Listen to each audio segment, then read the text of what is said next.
Hi there. Your participation task this week asks you to create a website using Google Sites and to create one page on that website called Using Social Media as an Educator. The purpose of this short tutorial is to show you how to do all those things. The good news is it's super easy, so let's get started. In your web browser, you're going to make sure you're signed into your Concordia account. Okay, here's my demo account. I'm in my Concordia account, and you are going to go to sites.google.com. When you visit sites.google.com, you will see something like this. In ways, it looks a little bit like a lot of the other Google applications like Google Docs or Google Slides, where you'll see at the top some little templates and things like that. You can use some of those templates if you want, but I'm just going to show you a very simple way. Just click on blank. Now, to help you understand how this works when you're creating a website with Google Sites, think of it like creating a slide presentation using PowerPoint or Google Slides. You first create the presentation in this editing mode, but then when you're presenting it to other people, you show it in this presentation mode where they don't see all the other buttons and things that are going on. Creating a website with Google Sites is very similar to that. So what we're seeing right here on your screen is sort of that editing component where you can insert stuff. You can see on the right side of the page, you can insert a bunch of stuff on your web pages. You can see a pages area in the upper right corner where you can add lots and lots of different pages and have sort of a site navigation with little hyperlinks to all the pages in your site. For this course, we're going to have several different pages created throughout the course. So we're making this one site, and I'll show you how this works. But in the end, what we're going to do is we're going to hit the publish button, and then we're going to see that actual web page just as people would on the internet, okay? And then we'll copy the link to that finished one to submit. I'll create another short little video to show you how to submit participation task number 1. So let's get started.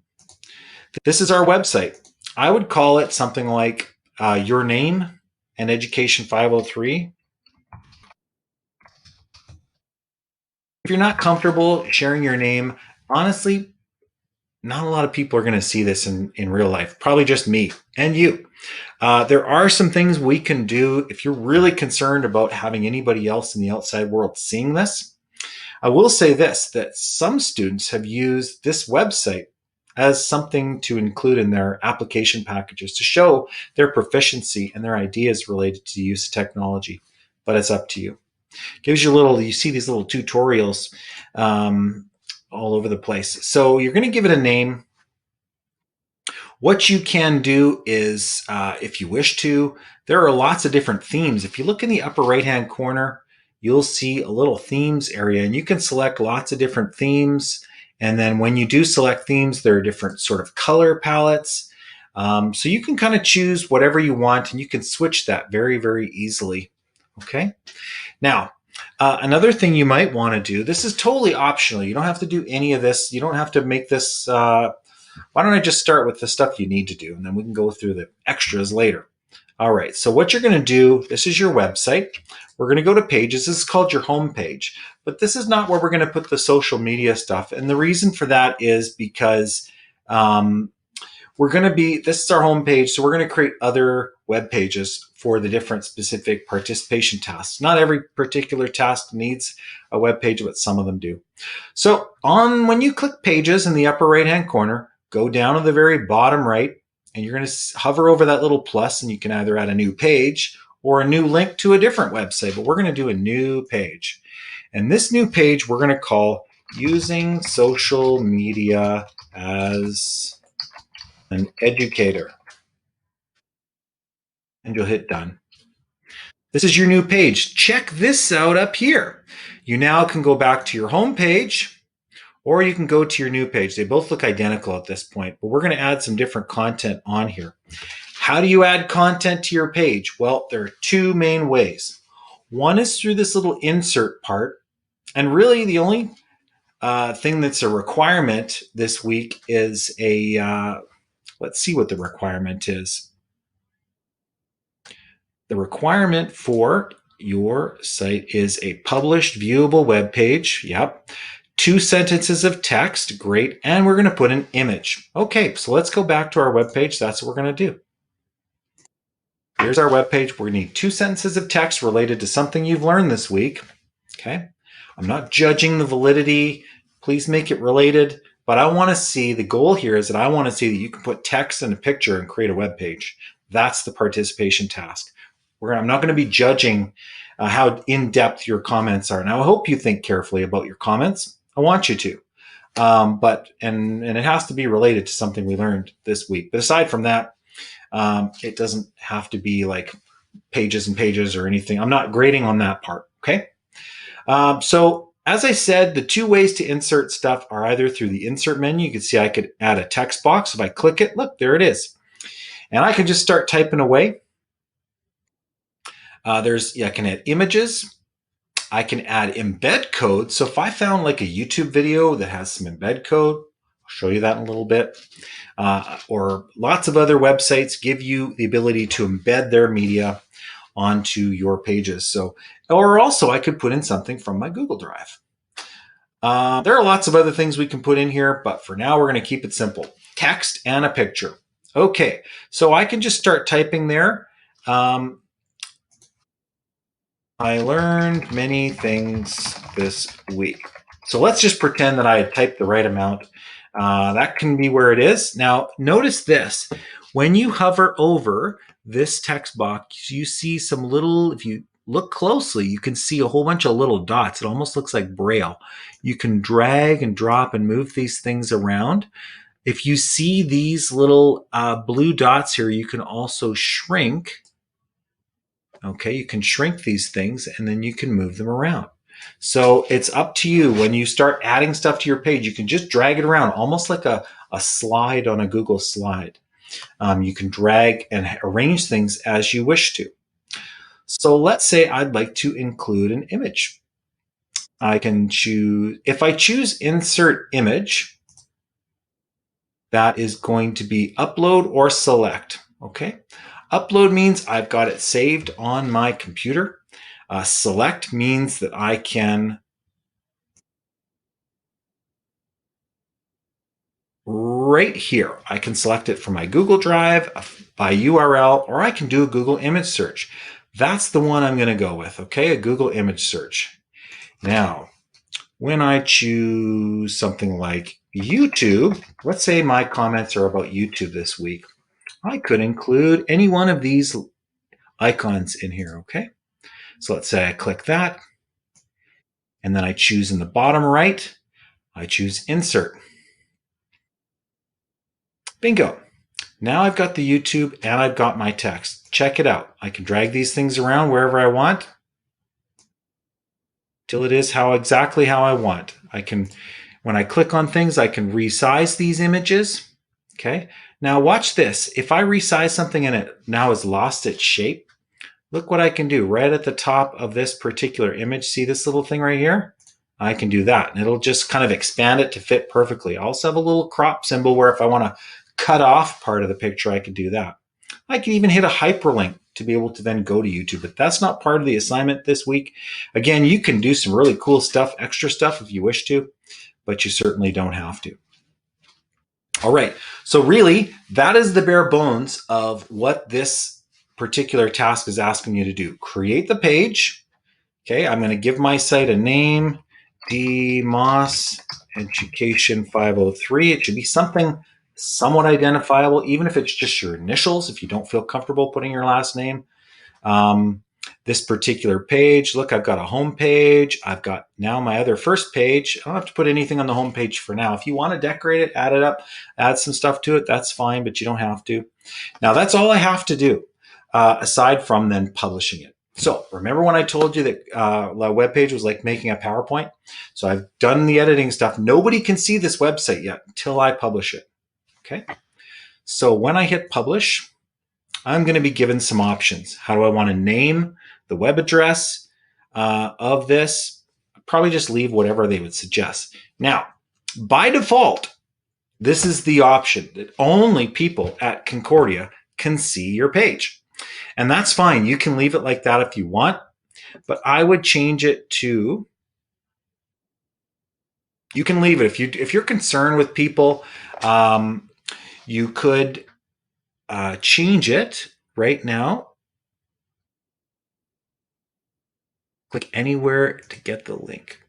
All right, so in terms of when it's published site, the link, anyone,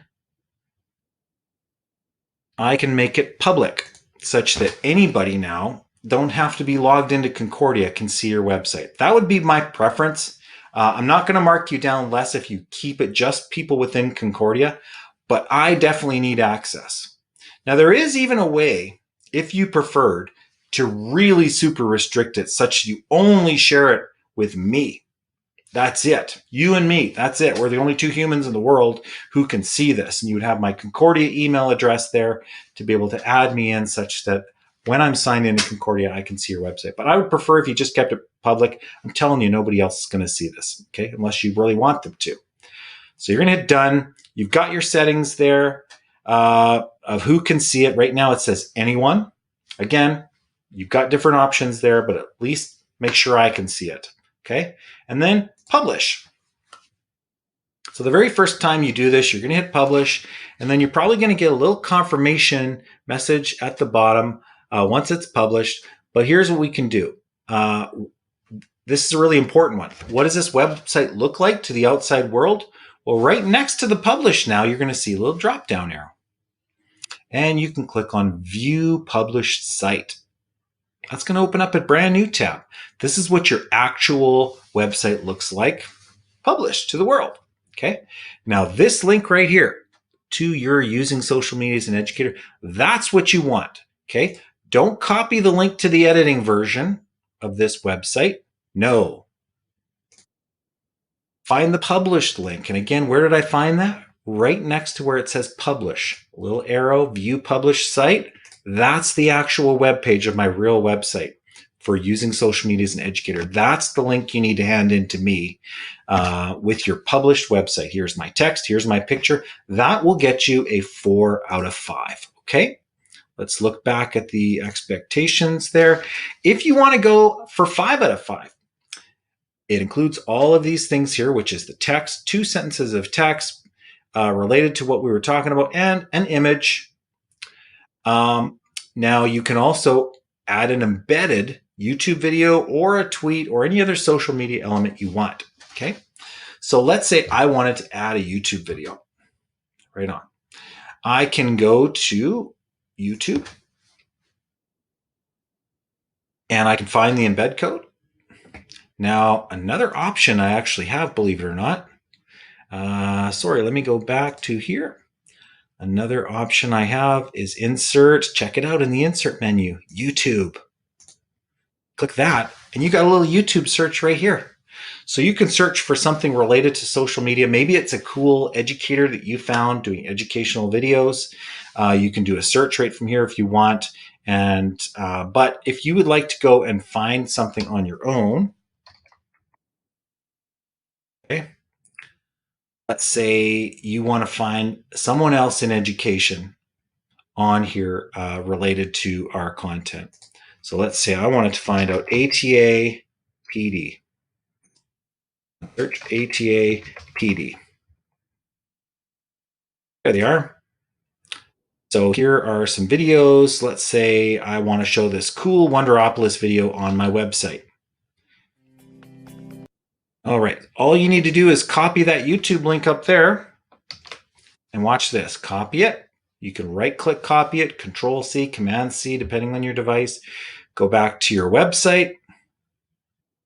You can also put in a YouTube video this way, just by using the embed part. So when I click embed, look at that. Here's by URL or embed code. Well, I don't have the embed code for this particular video. I just have the URL, which is the YouTube website address. So I'll paste it in there. Give me a little preview. Is this what you want? Yes, it is. And here it is again. Drag and drop, resize it how you will. Watch this. Now, remember when I hit the publish button and I just made that. That was every time you hit the publish button is the newest version of the page that everybody else is going to be able to see. Okay. Now you can see here as I'm editing in my editing view, I've got a whole bunch of extra stuff in here. Until I hit the publish button, nobody else is going to see this updated page. Okay. It's like sort of like the most updated version of your file. Nobody's going to see it until you almost save it, right? So let's say I wanted to move this up here right below my text. I could just now I have to hit the publish button again. Now the second time you hit publish and all further times you hit publish, here's a feature in Google Sites that it does for you. It shows you a draft of sort of, here's the new version of what you have. And on the right is here's what you currently have. Are you good with what it's going to look like in that draft? And if you're like, yes, I like it, that's exactly what I want, then you just hit that publish button in the upper right. Good. So it's saved. Now remember this tab over here that was showing me the published version of my website? Okay. All I need to do now is just, if I hit the refresh button, there it is. So again, this is the thing I need to hand in. But that is the basics of Google Sites. Now I'll show you a couple of extras. If you don't want extras this week, if you're like, no man, I've got too much going on in my life, or that's plenty of technology for me, then you can stop the video right here. But if you like some extras, here's some cool stuff you can do. You saw the different themes there. Here are little extras. See this little header showing like a building? And yours might show something else. You can go change image. Okay, I can go select image. And just like I could for the picture on the page, I can choose all sorts of cool backgrounds. There's ones right here that they can show by default. So if you like this one, check it out. Nice, hey? If I go back to my home page, it's still the other one. So it's just doing it on this particular page, but I can change image and use that select. Now, instead of just choosing what they have for me, what if I wanted to use the search button and say, I want something that shows like outer space.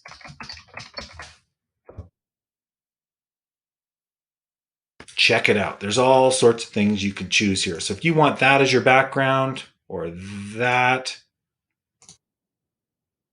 looks pretty cool. Remember, any change you make, you have to hit the publish button. So just hit publish and that's it. The other thing you need to know is that if you're on any website and you see a cool picture, you can just copy it. And then on your Google site, you can just go anywhere you want, Control V to paste. Okay. Don't forget, after you've made some changes, it always shows you this preview thing. You're just going to have to hit publish. Okay. And that is how you create a Google site. Good luck.